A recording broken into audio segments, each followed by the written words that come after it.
አጀባላህ እዚህም ጨዋታ ላይ ተሰባስቦ የሚቋጥርብን አለ።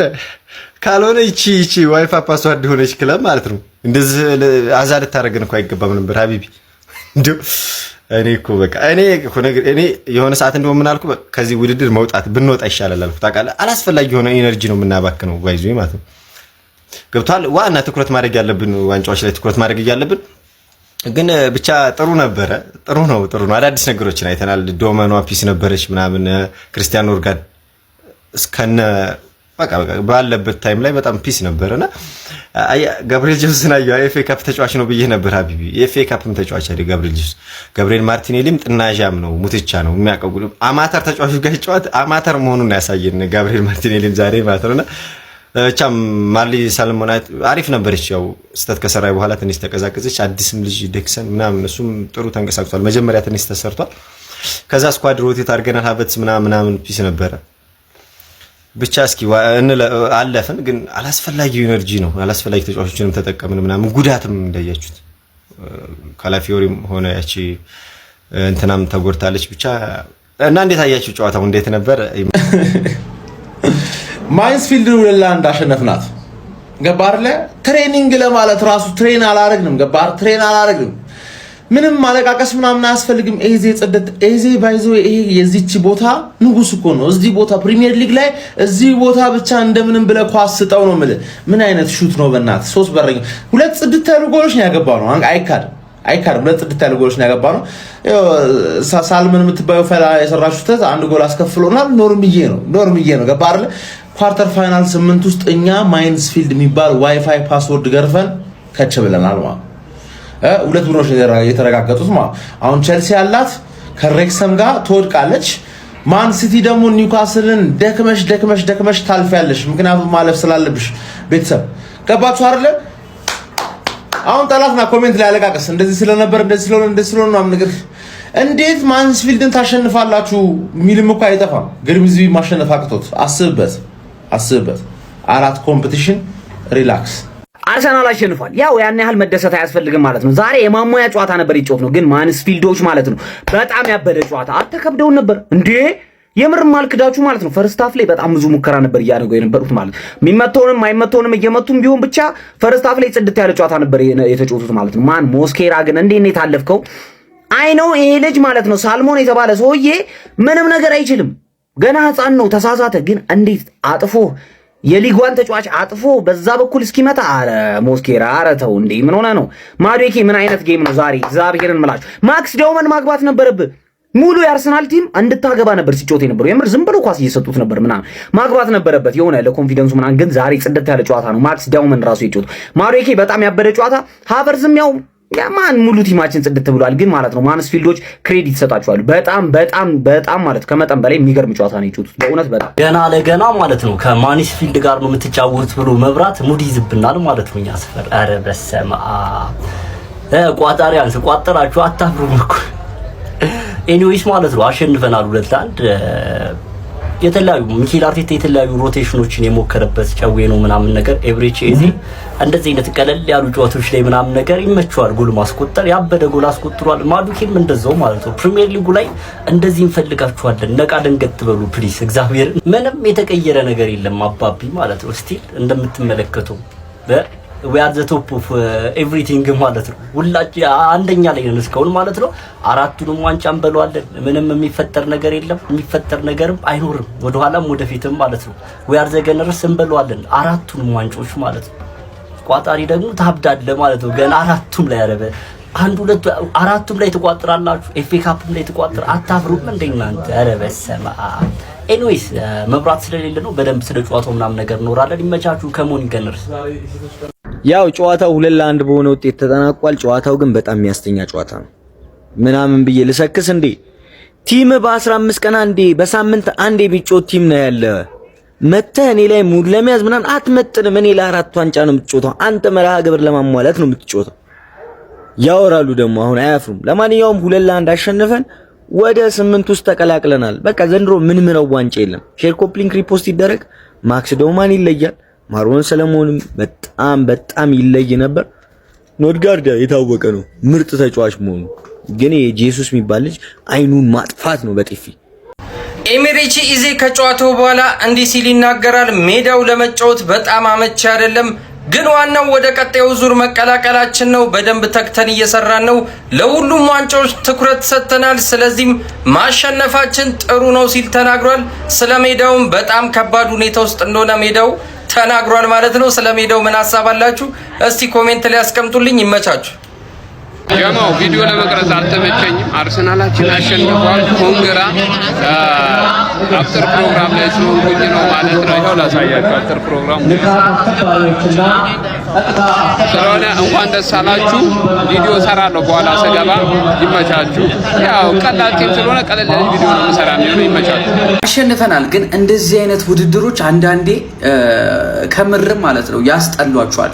ለማንኛውም ማንስፊልድን 2-1 አሸንፈን ወደ ሩብ ፍጻሜ በኤፍኤ ካፑ ተቀላቅለናል። በዚህ ጨዋታ ላይ ያየናቸውን 5 ነጥቦች አነሳላችኋል። የመጀመሪያው ነጥብ ማክስ ዶማን በ16 ዓመቱ እንግዲህ ለክለባችን በኤፍኤ ካፕ የተሳተፈ ወጣቱ ተጫዋች ሆኗል። እንግዲህ ሂስትሪ ሜከር ፐርፎርማንስም አኳያ ልጁ በቃ በጣም ነው የሚችለው። በጣም አውትስታንዲንግ የሆነ ተጫዋች ነው ጋይስ። ትንሽ ፊዚካሊቲውን መስራት አለበት። ፊዚካሊ ራሱን ቢውልድ ካረገ ኳስ አይቀማም፣ ማንም አይቀማውም። በቃ በጣም ክህሎቱ በጣም ማክሲመም ሌቭል የደረሰ ተጫዋች ነው። ሁለተኛው ነጥብ እንግዲህ ክለባችን አርሰናል በውድድር አመቱ በሁሉም ውድድሮች 100ኛ ጎሉን አስቆጥሯል። ኖኒ ማዱዌኬ ያስቆጠረው ጎል 100ኛ ጎል ሲሆን ኤብሪሺ ኢዜ ደግሞ በክለባችን ዘንድሮ በሁሉም ውድድር 101ኛ ጎል አስቆጥሯል። ኖኒ ማዱዌኬ በዚህ ኤፍኤ ካፕ ውድድር በጣም ዲሰንት ነው።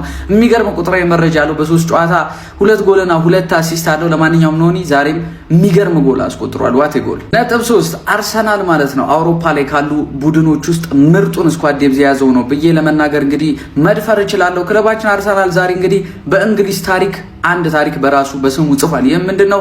2 የ16 ዓመት ተጫዋቾችን በአንድ ጨዋታ ላይ ቋሚ አድርጎ የገባ የመጀመሪያው ቡድን ነው። ስለዚህ ማርሊ ሳልሞን እና ማክስ ዶማን ታሪካዊ ተጫዋቾች ናቸው። ማርሊ ሳልሞን ባይዘው ጋይስ ትንሽ ፊዚካሏን ካስተካከለች እንዲሁም ደግሞ ውሳኔዎቿን ካስተካከለች እጅግ በጣም ምርጥ ተከላካይ እንደሆነች ከኳስ ጋር በጣም ምቾት የሚሰማ ተከላካይ እንደሆነች ታስተውቃለች። የመጀመሪያው ጎል የተቆጠረብን በሱ ስህተት ነው። ስህተቱን ኔክስት ታይም ያስተካክላል ብዬ አስባለሁ። በተለያዩ ጊዜዎች ክለባችን እየተተቸ ነው፣ ግን ያንን ሁላ ትችት ወደ ኋላ አርጎ ክለባችን አርሰናል እንደምትመለከቱት በፕሪሚየር ሊግ አንደኛነቱ ላይ ቀጥሏል። እንዲሁም ማክሰኞ ዕለት በቻምፒዮንስ ሊግ ራውንድ ኦፍ 60 ከባየር ሊቨርኩሰን ጋር ይጫወታል። የካራባኦ ፍጻሜ ያለ እንዲሁም ደግሞ በኤፍኤ ካፑ ሩብ ፍጻሜን ተቀላቅለናል። ይህን ነገር ስነግራችሁ ቅድም አርሰናል 102 ጎል ደርሷል ብዬ ነግራችሁ ነበረ። 102 ጎል ከዛ በላይ ያስቆጠሩ ቡድኖች ባይዘው አውሮፓ ላይ 2 ናቸው፣ ባየር ሙኒክ እና ዘ ቤስት አታኪንግ ተጫዋቾች አሉበት የተባለው ባርሴሎና ነው። ባርሴሎና 110 ጎል ያስቆጠረው የሚገርማችሁ ነገር ቤተሰብ በጣም ማክሲመም የደረሰው እንትና ነው ሙኒክ ነው 128 ጎል። የመጨረሻውና 5ኛው ነጥብ ይሄ ውድድር አንዳንዴ ቢቀር ይሻላል ያልኩበት ምክንያት ደግሞ ይሄ ነው። ወሳኝ ተጫዋቾች የሚባሉ ልጆች ናቸው ሁለቱም። ሊያንድሮ ትሮሳርድም ካላፊዮሪ እንግዲህ ጨዋታውን መጨረስ አቅቷቸው በጉዳት ተቀይረው ወጥተዋል። አይ ቲንክ ትሮሳርድ ምናልባት ለጥንቃቄ ሊሆን ይችላል ብዬ አስባለሁ። ካላፊዮሪ ግን አይመስልም የሆነ ወይ ሃምስትሪንግ ወይ የሆነ ኖክ ነገር ነው የሚመስለው። ብቻ ለዚህ ነው አንዳንዴ ከእንደዚህ አይነት ውድድሮች መሰናበት በቃ ስኳድህን በደንብ ይዘህ የምትቆይበት። አሁን ማክሰኞ ቻምፒዮንስ ሊግ አለ እና ማጣት የሌለብን ተጫዋቾቻችን አሁን ላይ ማጣት የሌለብን ሰዓት ነው ብዬ አስባለሁ። አሸንፈናል። በነገራችን ላይ ከትልልቅ ቡድኖች ይልቅ እንዲህ አይነት በቃ ስም የሌላቸው ትንንሽ ቡድኖች ናቸው እኔ የሚያሰጉኝ። በተለይ አርሰናልን በጣም ይፈትኑታልና የዛሬውን ተጋጣሚ ቡድን አለማድነቅ አይቻልም። በጣም ይችላሉ። ሌላው አርሰናል ጀርቪኒዮ የሚባል አጥቂ ነበረው፣ አይቮሪ ኮስታዊ ማለት ነው። ምናልባት የማታውቁት ሰዎች ካላችሁ ጀርቪኒዮ ማለት ይሄ ነውና ኳሱን በቃ ይፈትለዋል፣ ያብላላዋል፣ ድሪብል በቃ አደገኛ ነው። የተጋጣሚ ቡድን ተጫዋቾችን እንደፈለገ ነው በቃ የሚያብላላቸው የሚቀንሳቸው ማለት ነው። ግን ሳጥን ውስጥ ከገባ በኋላ ኳሱን አየር ላይ ይለቀዋል ወይ ወደ ጎን ይለቀዋል። ኢቭን በረኛው ራሱ ውጪ ቢሆን ማለት ነው አያስቆጥረውም ጎሩን በቃ ወይ ወደዛ። ኖኒ ማዶኬ ማለት ራሱ ነው በቃ ኖኒ ማዶኬ። ጸጉር ስታይሉ ራሱ ነው ልክ እንደ ጀርቪኒዮ። ኖኒ ማዶኬ በጣም ቦለር ነው፣ ኳስ ይችላል፣ ድሪብል ይችላል፣ ምናምን ይችላል። በቃ እንዲህ አብላልቶ ሸንሽኖ ሳጥን ውስጥ ይገባል። ግን ሲመታውስ ወይ ወደዛ በስተምዕራብ ነው ወይ በስተምስራቅ ነው ወይ ደቡብ ነው ወይ ሰሜን ነው የሚመታው ማለት ነው። ሌላው ጋብሪኤል ጄሱስ ጭራሽ ነው እዚህ ቡድን ውስጥ ማታስፈልገው ማለት ነው። ጭራሽ ነው ማውራክ። ቡድናችን በተለይ ከቤንች እየተነሱ የሚጫወቱ ተጫዋቾች ለምን አርቴታ እንደሚያስቀምጣቸው ዛሬ በደንብ መልእክት ያስተላለፈ ይመስለኛል። ምክንያቱም ይሄንን ትንሽ ቡድን ቢያንስ 4 እና 5 ጎል አስቆጥረው ቀጥቅጠው ማሸነፍ ነበረባቸው ብዬ አስባለሁ። ስለዚህ ብዙ ጊዜ ለምን ቤንች ወንበር ላይ እንደሚበሰብሱ ዛሬ መልእክት የተላለፈበት ጨዋታ ይመስለኛል። አርቴታ በጣም ልክ ነው። አሁን ደገፍኩህ አርቴታ ማለት ነው። ዋናው ማሸነፋችን ነው። ጎል ያስቆጠራችሁ ተጫዋቾች እነ ኤዜ ይመቻችሁ። በተለይ ከቅያሬ ወንበር ተነስታችሁ ማለት ነው። አርቴታ ምንም ማድረግ ስለማይችል እነ ሳካኑን ለማስገባት ቻለው በስተመጨረሻው አካባቢ ማለት ነው። አልፈናል ወደ ቀጣዩ ዙር። ኮንግራ ገነርስ። ከአርሰናል 2 ማንስፊልድ 1 የተረዳናቸው 5 ነገሮች። የመጀመሪያው እንግዲህ ቲኔጀሮቻችን አይተናል። ማክስ ዳውማን አሁንም ወደ ቡድናችን ከተመለሰች በኋላ የፈርስት ቲም ፕሌየር እንደምትመስል ግልጽ የሆነ ጨዋታን ያሳለፈችው። ድሪብሎቿን በጣም ነው ደስ የሚሉት የሆኑ ቻንሶችን ፈጥራ ነበር፣ ማስቆጠር አልቻለችም እንጂ ማርሊ ሳልመንም ያቺ ጥፋት እስከሚያጠፋበት ሰዓት ጥሩ ነበር። እግር ኳስ ላይ ደግሞ እድገታቸው ላይ የሚያጋጥም ነገር ነው። አርሰን ቬንገር ምን ይሉ ነበር መሰላችሁ? ቲኔጀሮችን ስታስገቡ የምትወስዱትን ሪስክ የሆነ ነገር እንደሚያጠፉ አምናችሁ ነው። ብቻ ኖርማል ቆንጆ ፐርፎርማንስ። ሁለተኛ የተረዳ ነው። እኔ ስለ ጋብሪኤል ሄሱስ ማወራው ነገር አጥቻለሁ። ማን ለዚህ የአርሰናል ቡድን አሁን ላይ ባለንበት ማለት ነው ባላችሁ አቋም በሰጡት ነገር ናን አይደለም ግን ከማይመጥኑ ወይ ደግሞ ጥሩ እያረጉ አይደለም ምን ነገር ኮንትሪቢዩት እያረጉልን አይደለም ብዬ ከማሳውጮች ውስጥ አንዱ እየሆነ ነው። ያ ደግሞ እኔን ያስከፋኛል ማለት እና የዛሬው ጨዋታ ላይም ጭራሽ ምንም ነገር ፕሮቫይድ አላረገም። ደቂቃዎች እንዲሰጡት ማድረግ ያለበትን ነገር አላረገም ብዬ ነው የማስበው። እዚህ ጨዋታ ላይ ጭራሽ ነበረ ብዬ ራሱ አላስብም። ሶስተኛ የተረዳ ነው የተጫዋቾቻችን የመጎዳት ነገር እንግዲህ አሁንም ቀጥሏል። ትሮሳርድ ፈርስት ሃፍ ላይ ተጎዳ፣ ካላፊዮሪ ሰከንድ ሃፍ ላይ ተጎዳ። ስፔሻሊ ካላፊዮሪ የዚህ ዓመት የመጀመሪያው ሃፍ በጣም ጥሩ ፓርታችን የነበረው የሊጉ የካላፊዮሪ ምርጥ መሆን ነበር። ያን ቦታ የሚያዝ በስርዓት የማስከበር ነገር ነበር። ከዛ በኋላ ግን ጉዳቶች የተደራረቡበት ሲመጣ በጣም እየተቸገረ እናገኘ ስፔሻሊ ማጥቃት ላይ ምናምን ነገር። ዛሬም እንግዲህ በጉዳት ወጥቷል። ቀላል ጉዳቱን ከባድ ጉዳቱን ቆይተን ነው የምናውቀው፣ ግን በጣም ደስ የማይል ሳይት ነው። ትሮሳርድም እንደዛው በማርቲኔሊ ጨዋታዎችን መጫወት አለብን ማለት ነው ምንም ተቀያሪ ዛጋ ሳይኖረን። ያ ደግሞ ማየት የምንፈልገው ነገር አይደለም ሁላችንም እና ያም አሳሳቢ ነገር ነው። አራተኛ የተረዳ ነው ዛሬም ከቤንቾቻችን ተርፈናል። ያው ከጉድ ነው ያጣን ዛሬ አስባችሁ 30 ደቂቃ ጭማሪ እንጫወት ምናምን ነገር የመቸው ኤዜ ዛስ መገርም ጎል ነው ዛሬ ደግሞ ያስቆጠረው። ቡም ነው ያደረገው ኤዜና ስፔስ ሲጀመር ከተገናኙ ሁሉ ጊዜ ጎል አለ። አምስተኛ የተረዳ ነው ግስጋሴያችንን ቀጥለን እንግዲህ ወደ ሩብ ፍጻሜው አልፈናል። ይሄ ደግሞ ለኛ ክለብ በጣም ቆንጆ ነው። አሁንም 4ቱም ዋንጫ ውስጥ እንገኛለን። 4ቱም ዋንጫ የበላት ፌቨራይቶችም እኛ አርሰናሎች ነን። ከዚህ ጨዋታ የተረዳነው ነገሮች ቢኖሩ አንደኛ ማክስ ዶማን እንኳን የኛ ሆነ፣ በቃ እንኳን የኛ ሆንክ፣ እንኳን አርሰናል ማሊያ ለብሰህ ተጫወትክ፣ እንኳን እኛ አካዳሚ አድቅ በቃ እና ሁለተኛ ተከላካይ በጣም ስኳድ አለን ጋይስ፣ በተለይ ያደጉት እረ በስመ አብ። አዎ ትንሽ ሳልመን ትንሽ ፈርስት ሃፍ ላይ ተንቦጫብጫ ነበረ ምናምን፣ ግን አራ እንችላለን እውነት። እረ ስኳድ ነው የሚያስብለው። እረ ስኳድ ያው ፈርስት ሃፍ ላይ ትንሽ ያስጨንቀውናል። ስፔሻሊ አቻነቱ ሲገባ ግን ምን ይሽሉ ሰውየው ሚስቱ ነው የሳማት አልገባኝም። ምንድን ነው ሰው እንዴ ሊያገቡ ነው እንጂ ለሽንፎ አይደለም እኮ የመጡት። አለ ነገር ሰክሰስ ነው ለካ። አሁን ደግሞ ከጨዋታው የታዘብናቸውን አንዳንድ ነገሮች ጀባላችኋለሁ። ሁላችሁም ቪዲዮን ኮፒ ሊንክ ሪፖስት በማድረግ ጀምሩት ማለት ነው። ከዛ እስከ መጨረሻው ተከታተሉትና ቪዲዮ ከተመቻችሁ ላይክ እና ፎሎ ታደርጉኛላችሁ። በየጨዋታው ከሴት ፒስ ውጪ ጎል አያገባም። ከዛ በተጨማሪ ደግሞ በእያንዳንዱ ጨዋታ 1 እና 2 ጎል ነው እንጂ የሚያስቆጥረው ከዛ የዘለለ ጎል አያስቆጥርም እየተባለ የሚተቸው የኛው አርሰናል በዚህ የውድድር ዓመት ከባርሴሎናና ከባየር ሙኒክ በመቀጠል 101 ጎሎችን ያስቆጠረ የአውሮፓ ክለብ ሆኗል። እንደምትመለከቱት ባየር ሙኒክ 128 ከዛ ባርሴሎና 110 ከዛ የኛው ክለብ አርሰናል 101 ጎሎችን በዚህ የውድድር ዓመት ገና 8 የፕሪሚየር ሊግ ጨዋታዎች እየቀሩ ከዛ የካራባኦ ካፕ የኤፍኤ ካፕ እና የሻምፒዮንስ ሊግ ጨዋታዎች እየቀሩ 101 ጎሎች ላይ መድረስ ችሏል ማለት ነው። ስለዚህ አሁን መተቸት ያለበት ክለብ ማን እንደሆነ እናያለን። እቺ ፒክቸር አሁን አፕዴት ሆናለች። በሊጉ አንደኛ ነን፣ ከዛ ሻምፒዮንስ ሊግ ራውንድ ኦፍ 60 ላይ ነን፣ ከዛ ካራባኦ ካፕ ፍጻሜ፣ ከዛ ደግሞ ኤፍኤ ካፕ ላይ ደግሞ ኳርተር ፋይናል ደርሰናል ማለት ነው። በዛሬው ድል ላይ ከፍተኛውን ድርሻ የተወጡ ሁለቱ ተጫዋቾቻችን ናቸው፣ ማርሊ ሳልመን እና ማክስ ዳውማን። ስለ ሁለቱም እንግዲህ እድሜያቸው በደንብ ይናገራል። በጣም ወጣት የሆኑ ተጫዋቾች ናቸው፣ ነገር ግን የሚያሳዩት ፐርፎርማንስ እጅግ ተስፋ የሚጣልባቸው ተጫዋቾች ናቸውና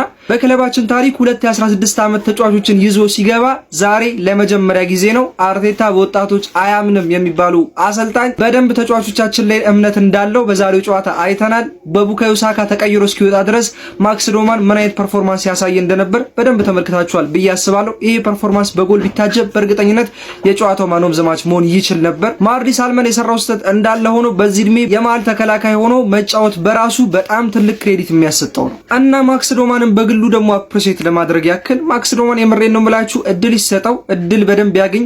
ከዛ ደግሞ በእያንዳንዱ ጨዋታ ልክ እንደዛሬው ራሱን እያሳየ ይቀጥል እንጂ የወደፊቱ የክለባችን ትልቁ እጣ ፈንታ የሚጣልበት በጣም ምርጡ ተጫዋቻችን ነው የሚሆነው። በእርግጠኝነት ከቡካዮ ሳካ ቀጥሎ ከአካዳሚ ያገኘነው ትልቅ ተስፋ የጣልበት ምርጡ ተጫዋቻችን እንደሚሆን አትጠራጠሩ። ዛሬው ጨዋታ እንግዲህ የክረምቱ ሁለቱ ፈራሚዎቻችን ናቸው ጎል ያስቆጠሩት። ኖኒ ማዱዌኬ ያስቆጠረው ጎል በጣም አሜዚንግ ነው፣ የኤቨሬችም ላይክ ዛት ማለት ነው። ነገር ግን ኖኒ ማዱዌኬ ላይ በጣም ትልቅ ጥያቄ ይነሳል ብዬ አስባለሁ። ቢኮዝ እያሳየ ያለው ፐርፎርማንስ በጎል ቢታጀብ እንኳን ያን ያህል አመርቂ አይደለም፣ ተስፋ የሚጣልበት አይደለም። ለቡካዮ ሳካ ሁነኛ ተፎካካሪ ከማክስ ዶማን ሌላ አንድ ተፎካካሪ ያስፈልጓል ብዬ አምናለሁ ፐርሰናል። በመጨረሻም ትዊተር ላይ ዞር ስለ ያገኘሁትን አንድ አስገራሚ ነገር ልንገራችሁ። በሊቨርፑል የመጀመሪያ ሽንፈታችንን ስናገኝ ከዛ በኋላ ያደረግናቸውን 18 ጨዋታዎች ምንም አይነት ሽንፈት አልገጠመንም ነበር። ከዛ በድጋሚ ደግሞ በአስቶን ቪላ 2-1 ስንሸነፍ እንደምትመለከቱት 12 ተከታታይ ጨዋታ ምንም አይነት ሽንፈት አልገጠመንም ነበር። ከዛ በኋላ ደግሞ ባለፈው በማን ዩናይትድ 3-2 ከተሸነፍን በኋላ 11 ተከታታይ ጨዋታዎችን የዛሬውን ሳይጨምር ምንም አልተሸነፍንም። እጅግ በጣም አፕሪሼት የሚደረግ ቁጥር ነው። አንዳንድ ሰዎች ቢተቹትም